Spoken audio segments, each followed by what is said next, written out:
I cannot supervise all Hako construction. I can supervise here. Now I call Hako. Now roofing. Hyginus Orama. Onye ovoko Nsụka. Amakwa mama kpatakwala. Mana nke ọbụla ma akpọ na kwadozie ya n'ọgụ. Ọwụ voko ka ọwụ ovoko Nsụka. Na ebe anyị ka nọ.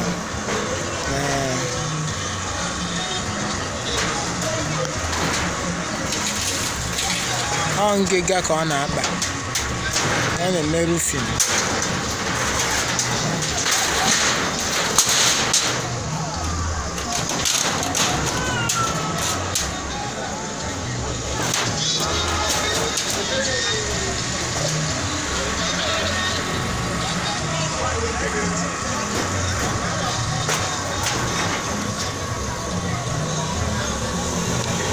Ọ n'obu Simon nwoye egwu ọnwụ. Ya ka anyị ka nọ.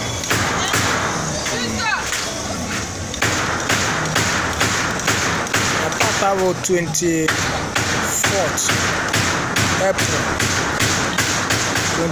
April 2023. Anyị na ọlụ ka na-eme.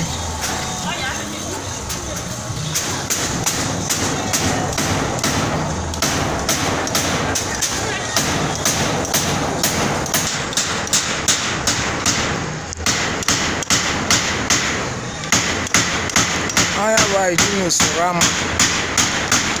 I have CEO Hako Construction. I have CEO Hako Construction. I have construct. I am a boneme.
I am CEO Hako Construction by Hyginus Orama.